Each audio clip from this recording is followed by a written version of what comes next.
Voilà, bonjour à tous, frères et sœurs, pour ceux que je n'ai pas salués.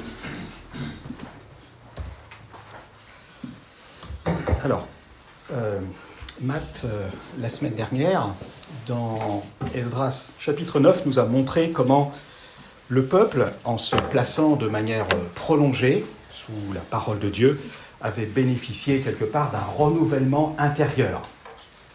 Et c'est ce qui lui a permis d'ailleurs d'interpréter correctement la situation dans laquelle il se retrouvait en relation avec le projet de Dieu, n'est-ce pas ? Et ça nous amène donc naturellement aussi à réfléchir sur les disciplines de la vie chrétienne. Elles sont là, elles nous sont données pour favoriser notre renouvellement intérieur. Alors bien sûr, le mot discipline est associé à la notion de contrainte, d'effort, et c'est quand même un mot qui est moins dans l'air du temps que les mots droit ou liberté. Néanmoins, dans n'importe quel domaine d'apprentissage séculier, eh bien, il faut dire que la capacité de rester motivé quand les choses deviennent difficiles, elle est indispensable pour acquérir ou pour développer des compétences. Que ça soit le pianiste, que ça soit l'athlète, que ça soit l'étudiant, etc., eh bien, il ne progressera pas sans discipline. C'est vraiment un élément incontournable de l'acquisition d'un savoir-faire. Et il en va de même pour la vie spirituelle, n'est-ce pas ? Et c'est la raison pour laquelle on va réfléchir. Mon premier point, ça va être l'importance de se discipliner spirituellement. Et pourquoi ? Alors je vous rappelle ce verset, sans doute que vous connaissez, dans 1 Timothée, chapitre 4, verset 8, où Paul écrira à son fils spirituel « Exerce-toi à la piété, car l'exercice corporel est utile à peu de choses. » Vous avez bien remarqué, il n'est pas dit que c'est utile à rien, mais utile à peu de choses, tandis que la piété est utile à tout. Je vous fais remarquer aussi que le mot grec qui est traduit par « exerce-toi », c'est le mot qui a donné en français « gymnastique ». Mais les disciplines dans la vie spirituelle vont favoriser, avant tout, non pas un savoir-faire, mais un savoir-être. Et ce savoir-être, il va être utile en toute situation. Le but des disciplines spirituelles, ce n'est rien de moins que de nous libérer de ce qui nous a servi naturellement. La paresse, l'égoïsme, l'égocentrisme, pour développer, de plus en plus, le projet de Dieu qui est de nous rendre semblables à l'image du Seigneur Jésus. Négliger de se discipliner pour le croyant, c'est quelque part ne pas reconnaître la chute qui est une réalité, la plaie qui a atteint le cœur de chacun, comme le dira Salomon dans 1 Roi chapitre 8. Alors, deuxième chose que je voudrais partager aussi, c'est qu'il y a un facteur. Le facteur le plus important qu'il va nous falloir gérer, c'est le problème du temps. Qui dit discipline, dit investissement en temps. On ne peut pas en faire l'économie, n'est-ce pas ?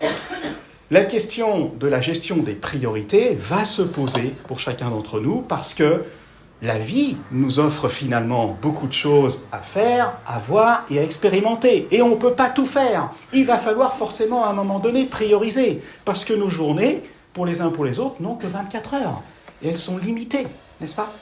Si je veux apprendre à me discipliner, il n'y a rien à faire. Je vais devoir renoncer forcément à certaines choses. Je dis bien qu'ils ne sont pas forcément mauvaises en soi, mais qui peuvent être chronophages au détriment de choses qui sont plus essentielles, plus importantes, qu'il ne nous faut pas négliger. Vous vous souvenez de cette prière que Moïse a faite dans le psaume 90 ? « Enseigne-nous à bien compter nos jours, afin que nous appliquions notre cœur à la sagesse. » Le temps passe vite, c'est tout l'objet de ce psaume 90. Je vais avoir 65 ans et je me souviens quand j'avais 20 ans, je me dis « Waouh, le temps il passe vite, j'arrive dans la dernière phase de ma vie, il est passé où le temps ?» Pas laisser passer encore les quelques années que j'ai devant moi pour investir dans le royaume de Dieu, parce que c'est ça qui va rester finalement. On va survoler deux grandes catégories de disciplines. Des disciplines personnelles et les disciplines communautaires. Elles sont toutes importantes, l'une comme l'autre. Alors d'abord, les disciplines personnelles. Je ne vais pas être exhaustif, c'est-à-dire qu'on peut en donner un certain beaucoup, certainement. Je vais me limiter à 4 disciplines personnelles. La première, c'est la discipline de la parole de Dieu.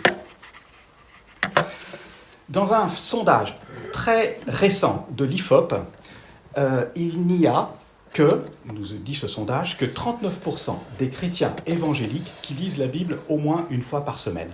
Que 39%. C'est pas beaucoup, c'est très peu. C'est très très peu, n'est-ce pas ? C'est cette parole néanmoins inspirée de Dieu qui est là pour nous convaincre fondamentalement de notre rébellion contre Dieu. Cette rébellion qui est cachée comme la partie immergée d'un iceberg. Mais c'est aussi elle qui nous encourage à venir au Sauveur dans l'humilité pour changer, pour nous laisser transformer par le Seigneur. Parce qu'il n'y a que lui qui peut faire cette œuvre transformatrice. Et c'est pourquoi lire, méditer, réfléchir sur la parole de Dieu, c'est découvrir progressivement ce à quoi elle est comparée et ce qu'elle peut devenir véritablement pour nous. De quoi je veux parler ? Eh bien, cette parole est comparée, vous le savez, à une lampe à nos pieds, une lumière sur notre sentier pour nous éclairer dans nos choix et dans nos décisions. Psaume 119. Comparée aussi à du lait spirituel et pur pour aider les débutants à croître dans leur compréhension de leur salut. 1 Pierre 2. Elle est comparée aussi à de la nourriture solide. C'est les petits steaks là que j'ai mis. Pour les adultes, pour les aider à discerner ce qui est bien de ce qui est mal. Hébreux chapitre 5. Elle est comparée aussi à du miel qui est doux à notre palais. Psaume 119. Comparée aussi à de la rosée, à des ondées, n'est-ce pas, déversées sur notre âme pour nous rafraîchir intérieurement dans le besoin. Deutéronome 32. Comparée aussi à l'épée de l'esprit, n'est-ce pas, pour nous défendre contre les attaques de l'ennemi. Éphésiens chapitre 6. Comparée à un feu et un marteau pour brûler nos impuretés et briser la dureté de notre cœur. Jérémie 23. Comparée aussi à un trésor infiniment précieux. Psaume 119. Et comparée à une semence incorruptible qui nous a régénérés et qui continue à croître dans nos cœurs. 1 Pierre chapitre 1. Par l'Esprit de Dieu. Et par l'Esprit de Dieu, sa parole nous équipe, nous nourrit et nous transforme. Et j'aimerais mentionner encore cette formidable école et cette formidable protection que Dieu accorde à celui ou à celle qui accepte de manière diligente de placer sa vie quotidiennement sous l'autorité de la parole de Dieu. Et je fais référence à un passage dans Deutéronome chapitre 17, où il est question du roi que l'Éternel allait choisir pour régner sur son peuple, et il devait se tenir en garde contre trois fléaux finalement qui sont ceux de l'humanité, en n'accumulant pas beaucoup de chevaux, la puissance, beaucoup de femmes, le plaisir, beaucoup d'or et d'argent, les richesses. En d'autres termes, attention aux 3 F, la force, les femmes et le fric. Et pour se tenir en garde contre ces risques inhérents à la nature humaine, eh bien nous lisons, je vous ai remis le verset ici, que le roi devait avoir une copie de la loi avec lui et lire, écoutez bien, tous les jours de sa vie. Ça, c'est une discipline spirituelle, mes amis. Tous les jours de sa vie. En le faisant, il allait être au bénéfice de 5 précieuses conséquences, dans les versets 19 et 20. La première, cette parole, cette loi, la loi de l'Éternel, allait l'aider à craindre l'Éternel, c'est-à-dire à le révérer. La deuxième conséquence, c'est qu'il apprenait à observer et à mettre en pratique la loi, c'est-à-dire il apprenait l'obéissance. Il vaut mieux que les sacrifices. Troisièmement, il allait apprendre l'humilité, afin que son cœur ne s'élève point au-dessus de ses frères, verset 20. Et il apprenait aussi la fidélité et la persévérance, parce qu'il apprenait à ne pas se détourner de ses commandements, des commandements de Dieu, ni à droite, ni à gauche. Et la conséquence, c'était quoi ? Eh bien, c'était la bénédiction de l'Éternel, n'est-ce pas ? Afin qu'il prolonge ses jours dans son royaume, lui et ses enfants, au milieu d'Israël. Et tout cela en se disciplinant, parce qu'il allait lire cette loi de l'Éternel tous les jours de sa vie. Je vous partage 3 choses qui peuvent vous encourager à lire quotidiennement votre Bible. Et je vous partage ce que j'ai vécu, ce que je vis encore. Vous pouvez avoir d'autres choses mais c'est simplement une suggestion. La première, je vous encourage à personnaliser votre Bible, que ça soit votre Bible. N'hésitez pas à investir dans une Bible qui vous plaît, même si elle coûte cher. Personnellement, j'ai une Bible interfoliée. Je ne l'amène pas ici parce qu'elle est grosse, mais la Bible interfoliée, c'est une page blanche et une page de Bible normale. Ce qui fait que j'écris sur cette page blanche ce que je découvre. Je souligne, j'encadre, j'ajoute des références, des parallèles et des dates où Dieu me donne des promesses très particulières à un moment donné de mon histoire avec lui. En d'autres termes, ma Bible, c'est mon histoire, c'est ma vie avec le Seigneur. Et un jour, je pense que je la donnerai à mon fils.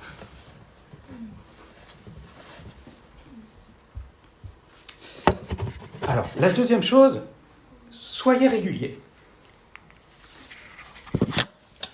Si vous débutez, aidez-vous d'un plan de lecture. Il en existe plein, et sur Internet, vous pouvez les récupérer, c'est assez facile. Vous pouvez vous fixer un objectif de lecture réaliste et mesurable. Avec un petit outil simple, lire la Bible en 1 an, 2 ans ou 3 ans, selon votre rythme.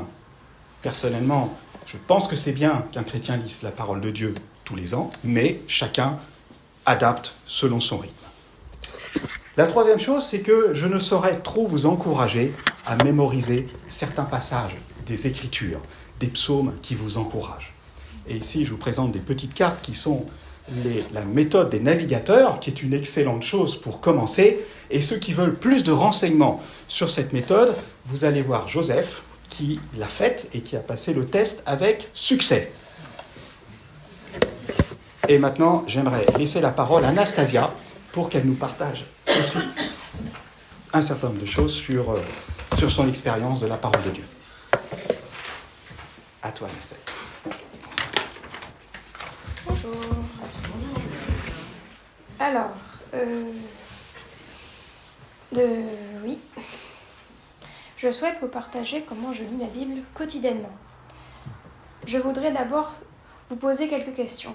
Souvenez-vous de ce que vous avez mangé hier pour votre petit déjeuner. Est-ce que vous vous souvenez de la nourriture que vous avez mangée lundi dernier, il y a 1 mois, l'année dernière? Je pense qu'on peut tous acquiescer d'avoir mangé quelque chose, même si vous ne vous souvenez pas précisément du menu de chaque repas de votre vie, car c'est un besoin quotidien. Pour vivre, il faut manger régulièrement. La Bible est une nourriture spirituelle. Elle est plus savoureuse que le miel. Elle est une source de réconfort, de sagesse. Elle nous remplit de joie. En lisant la Bible quotidiennement, nous pouvons tous être rassasiés spirituellement. Quand j'avais 16 ans, j'ai réalisé pour la première fois combien cette parole peut être une source de réconfort dans les moments difficiles. J'ai été hospitalisée pendant plusieurs mois et souvent seule. Grâce à la lecture de la Bible, j'ai retrouvé de l'espoir et de la joie. Maintenant pour le côté pratique. La première question que chacun doit se poser, c'est quand ? Pour moi, je lis ma Bible tous les matins. Il m'est important de planifier la veille au soir combien de temps il me faudra pour lire ma Bible et me préparer, en choisissant l'horaire de mon réveil. La seconde question, c'est quoi ? Mon désir, c'est de lire toute la Bible. Je préfère lire un livre en entier pour bien comprendre le contexte et l'intention de l'auteur. Dans ma Bible, j'ai un petit papier avec la liste de tous les livres. Quand j'ai fini de lire un livre, je coche juste à côté. La troisième question, c'est comment ? Il est important d'avoir une attitude d'écoute, d'être bien disposé et calme. La Bible est la parole de Dieu. Il nous parle par sa parole. En lisant les mots du texte, je souligne les parties qui me touchent d'une manière personnelle.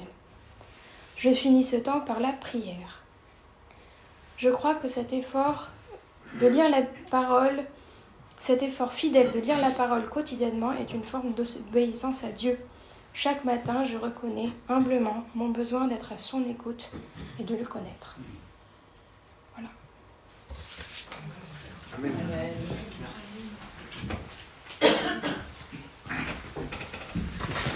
Merci Anastasia.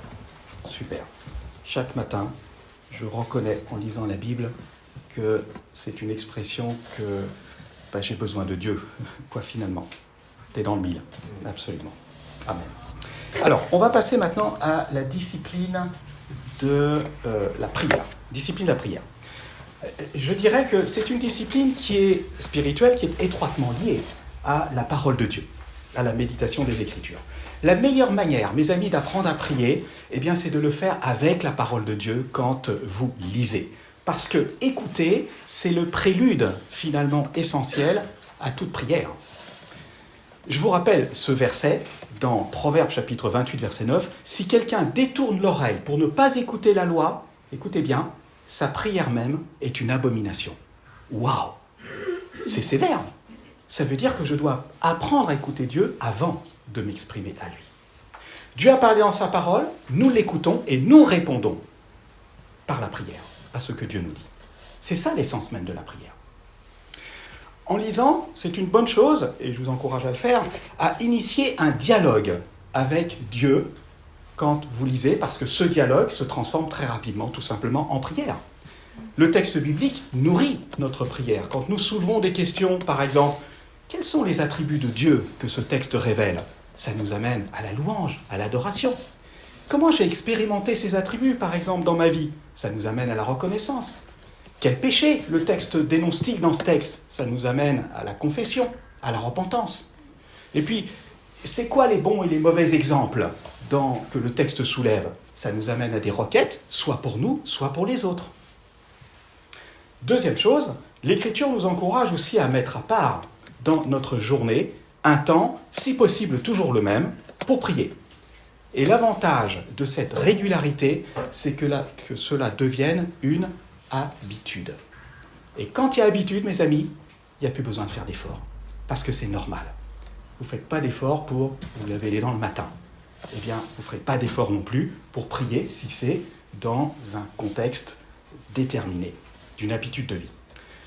Je vous rappelle qu'Abraham s'est levé de bon matin, il allait au lieu où il s'était tenu en présence de l'Éternel. Genèse 19. David dit dans le psaume 5, « Éternel, tu entends ma voix, le matin je me tourne vers toi, et je regarde où je prépare pour toi le sacrifice, et j'attends. » Le matin, ça semble particulièrement opportun pour être au calme, loin des distractions, avec le téléphone en mode silencieux. Et puis, Daniel, bien sûr. Daniel, souvenez-vous qu'en apprenant le décret à son encontre, il s'est retiré dans sa maison, et puis il a continué ce qu'il faisait comme il faisait auparavant. 3 fois par jour, il se mettait à genoux en louant et en célébrant Dieu, comme il avait l'habitude de le faire. Daniel 6. Et puis, prier pour nos familles, les frères et sœurs, l'Église, les non-croyants, des sujets particuliers, etc. Est-ce que ce n'est pas, mes amis, je vous pose la question, est-ce que ce n'est pas le plus grand service que nous puissions rendre à notre prochain, que simplement les apporter au trône de la grâce? N'est-ce pas? Et je vous donne petite chose pratique que j'expérimente, c'est que pour m'aider à persévérer dans des sujets de prière que je sais qui sont importants, mais je ne me fie pas à ma mémoire parce que sinon je vais les zapper, je vais les oublier, je les mets sur des fiches, je marque ces sujets et certaines fiches, ce sont des fiches quotidiennes, d'autres sont des fiches hebdomadaires, peu importe, je fais le tri, mais en tout cas le fait de les marquer et de prendre un temps en rythme de croisière, toujours le même, par jour, de prier pour ça. Et vous savez quoi? Eh bien avec le temps, je vois que Dieu répond à la prière. Et vous le savez aussi, Dieu répond à la prière. Et on l'a expérimenté, nous, bien des fois, sur des sujets, des moments qui étaient vraiment touchy.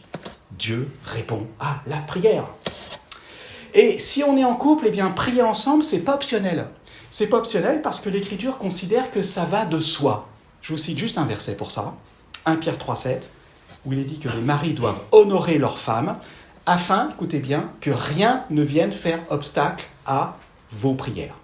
Que rien ne vienne. Donc c'est normal de prier ensemble, mais attention de ne pas mettre d'obstacle. Donc il faut prier ensemble et je voudrais laisser la parole à mon épouse Nelly pour partager son expérience et la nôtre, en fin de compte. Bonjour frères et sœurs. Oui, alors en fait, je voulais partager notre témoignage pour vous encourager, si vous êtes mariés, à prendre un temps de manière quotidienne pour prier avec votre conjoint. Alors, cela ne va pas de soi. On a tous des emplois du temps très chargés. Et il faut, en plus, si on est à deux, que les horaires concordent. Donc, la nécessité de prendre un temps ensemble, il faut vraiment la planifier. Et puis, quand les enfants s'ajoutent, ça devient encore plus compliqué.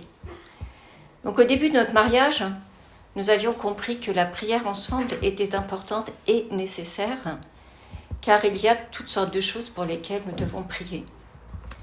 Mais nous avions aussi remarqué que si nous ne fixions pas d'un commun accord un moment pour le faire, eh bien, ça passait souvent à la trappe. Donc, on a un peu examiné à quel moment cela pouvait être possible. Et Franz, partant très tôt le matin pour travailler, pour éviter d'être dans les bouchons, il ne rentrait du coup pas trop tard. Donc, on a fixé ce temps le soir quand il rentrait du travail. Et puis, quand Jonathan est né, il était facile aussi de se laisser accaparer par les besoins d'un tout petit et de négliger la prière. Et donc, nous avions décidé de garder ce rythme. Quand Franz rentrait du travail, nous prenions encore ce temps pour prier ensemble. Et puis, Jonathan devenant plus grand, et nous lui avons appris à être calme pendant ce temps et à s'occuper tout seul. Ce temps de prière, à l'époque, ne durait pas plus d'un quart d'heure. Mais il faisait partie de notre routine quotidienne. Et il a mis en nous non seulement le désir de prendre ces moments pour le faire, mais aussi le besoin. C'était un réel besoin. Et puis les saisons de la vie changent, et par la suite, nous avons trouvé plus adéquat de prier ensemble après le petit déjeuner. Et nous avons donc fait une liste de prières hebdomadaires, voilà, comme ça, avec les jours et avec les différents thèmes de sujets de prière. Et donc, nous prions en rythme de croisière selon ce calendrier. Mais c'est un calendrier qui est flexible, et parfois nous ne le suivons pas parce qu'il y a des sujets qui sont urgents ou plus importants. Donc nous ne suivons pas forcément tout le temps ça, mais en rythme de croisière, nous le faisons.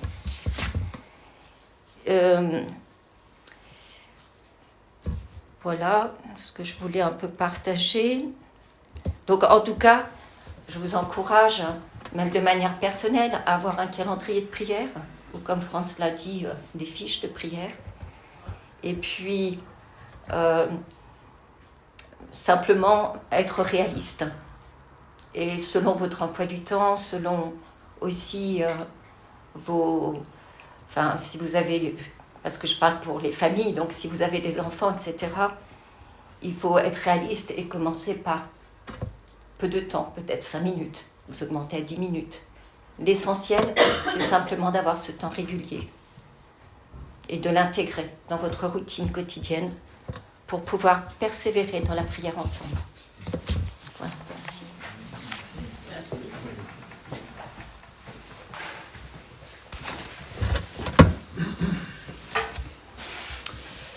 Alors, je vais passer à une troisième discipline qui est la discipline de la dîme et des offrandes. Accepter de se discipliner et d'obéir à ce que Dieu nous dit éradique du cœur ce qu'il y a de corrompu. Et les dîmes, les offrandes n'échappent pas à cette règle. Je vous donne juste un verset dans Deutéronome chapitre 14, 22, je vous dis où il est question, donc, le peuple devait lever les dîmes de tout ce que produit ta semence, de tout ce qui rapporte le champ chaque année. Et la suite du verset dit « Afin que tu apprennes à craindre toujours l'Éternel, ton Dieu. » C'est ça le but. C'est ça le but. Donc, la dîme que Dieu demandait au peuple, c'était pas pour enrichir Dieu, n'est-ce pas ? C'était en vue d'un bienfait spirituel. Le but était de favoriser la crainte de Dieu, le saint respect de Dieu, en enrayant la cupidité et l'égoïsme naturel du cœur. Et le Nouveau Testament ne va pas mentionner la dîme explicitement pour le croyant, mais la générosité, la libéralité, les dons, les aumônes. Et cette générosité doit être exercée comme une réponse à la générosité de Dieu. En parlant de cela, Paul, dans 2 Corinthiens chapitre 8, va dire aux chrétiens croyants de la Macédoine qu'ils ont contribué comme il l'espérait à l'offrande pour les croyants de Judée, mais ils se sont, dit-il, donnés d'abord en priorité eux-mêmes au Seigneur par la volonté de Dieu. Le principe qui sous-tend la discipline du don financier, eh bien, c'est l'habitude de se donner au Seigneur et de se donner quotidiennement. Et c'est aussi, bien sûr, d'exprimer, quoi ? Bien que nous appartenons au Seigneur avec tout ce qu'il nous a confié, que nous désirons honorer Dieu et nous détacher de notre avarice naturelle pour apprendre à expérimenter qu'il y a plus de joie à donner qu'à recevoir. Acte 20, 35. Et c'est une discipline parce que nous recevons... c'est une discipline parce que quand nous recevons un salaire ou autre chose, je vais dire, eh bien on place Dieu en premier. Dieu en premier, puis le reste après. Je voudrais aborder aussi brièvement la 4e discipline qui est la discipline du jeûne. Alors, le jeûne n'a pas très bonne presse parmi les croyants, surtout en Occident. D'abord, je mentionnais 3 raisons.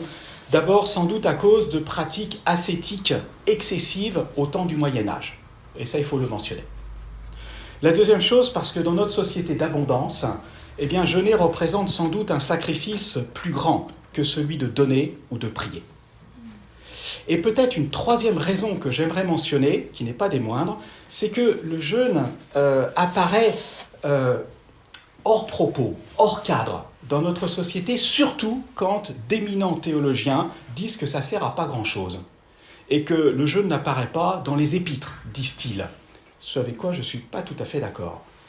Nous voyons que le Seigneur Jésus place le jeûne au même rang que celui de l'aumône et de la prière, en disant par exemple dans le sermon sur la montagne, « Lorsque tu fais l'aumône », Matthieu 6, et puis lorsque vous priez, et puis lorsque vous jeûnez. Donc on voit qu'il met tout ça ensemble. Le Seigneur Jésus part du principe que les disciples doivent être généreux, prient et jeûnent, même, je rajoute, si le jeûne n'est pas un commandement dans les Écritures explicites. Et puis Paul le cautionne, le jeûne, en disant qu'il a été exposé à de multiples jeûnes, 2 Corinthiens 11. C'est difficile de dire que le jeûne est inutile pour le croyant. Le jeûne est bien présent dans l'Ancien Testament comme dans le Nouveau. Moïse, David, Élie, Esther, Daniel, et puis Esdras, Néhémie que nous avons étudié, n'est-ce pas ? Anne, Paul, le Seigneur Jésus, tous ont jeûné à un moment ou à un autre. Le jeûne dans les Écritures a pour but de s'abstenir de prendre de la nourriture à des fins spirituelles, pas pour maigrir. Attention que cela ne devienne pas un sujet de vantardise, comme le pharisien qui se glorifiait de jeûner 2 fois par semaine. Luc 18. Je dirais simplement que le jeûne exprime le désir de renoncer à ce qui est légitime pour nous mettre sous le regard du Seigneur de manière particulière.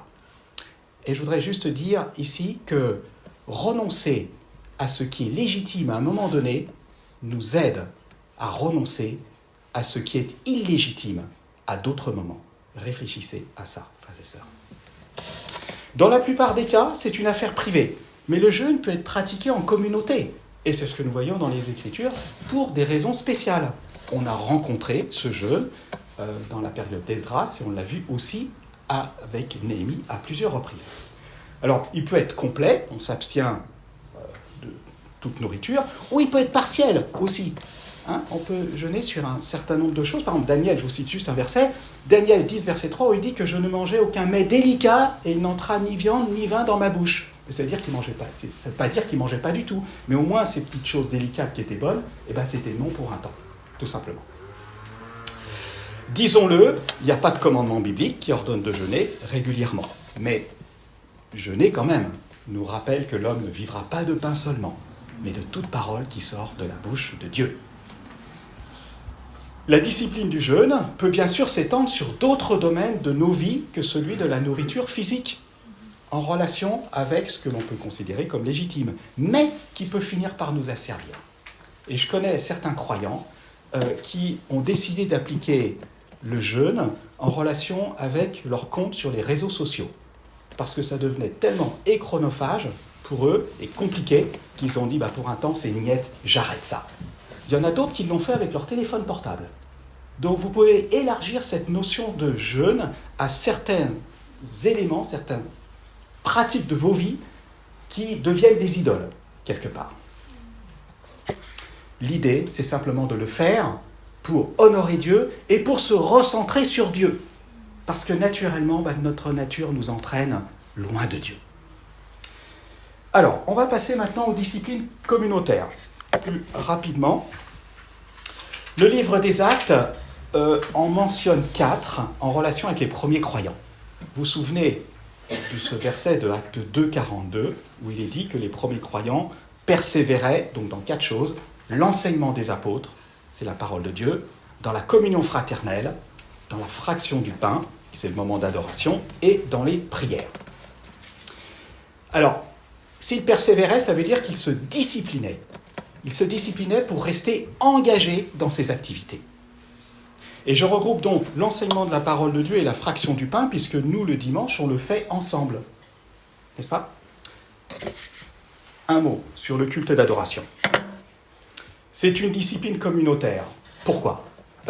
Là, ce matin, si vous êtes là, c'est quelque part, vous avez renoncé à faire la grasse mat, comme on dit.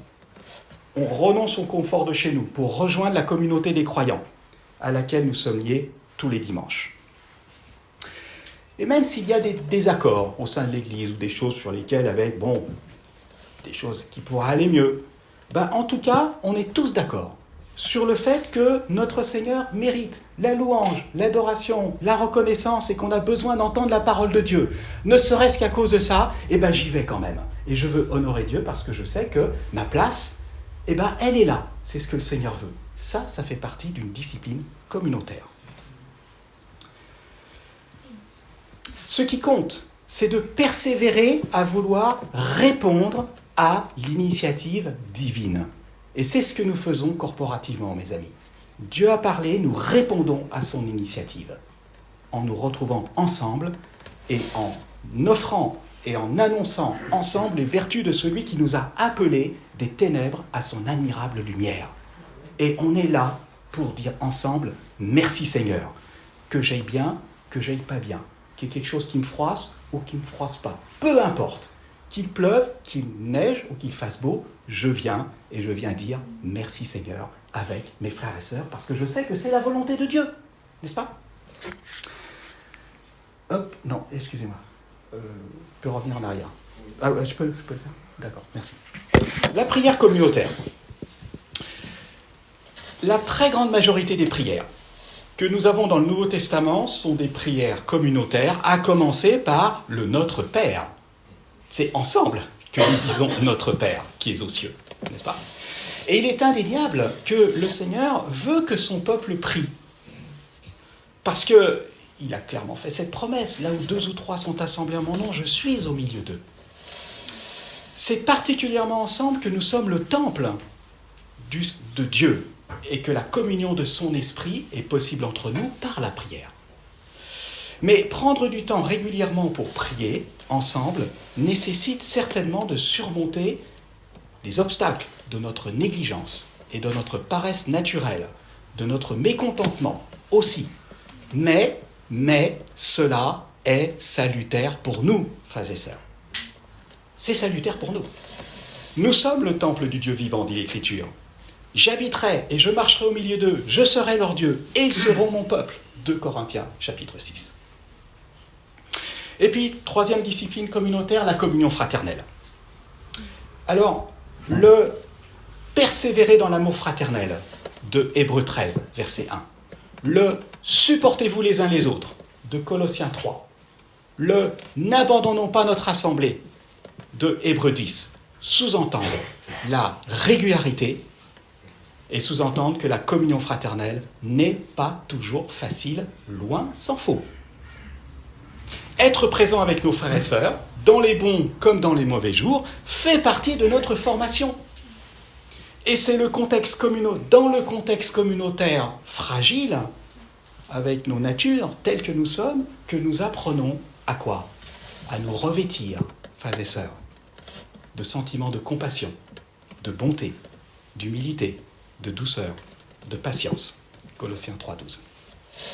L'engagement, mes amis, au sein de la communion fraternelle est une discipline coûteuse, mais formatrice. Et comme je l'ai dit au tout début, mes amis, que ce soit l'athlète, que ce soit l'écrivain, que ce soit peu importe, c'est coûteux. Des moments, ça va être dur. Il va y avoir à surmonter une période de découragement, patati patata. Oui, je le répète, l'engagement dans la communion fraternelle est une discipline coûteuse, mais formatrice et voulue par Dieu. C'est dans ce contexte que le Seigneur forme notre caractère et nous transforme. Alors, conclusion de tout ça.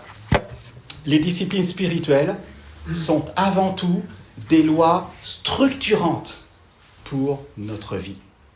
Des lois structurantes pour la vie du croyant, par lesquelles Dieu nous renouvelle intérieurement.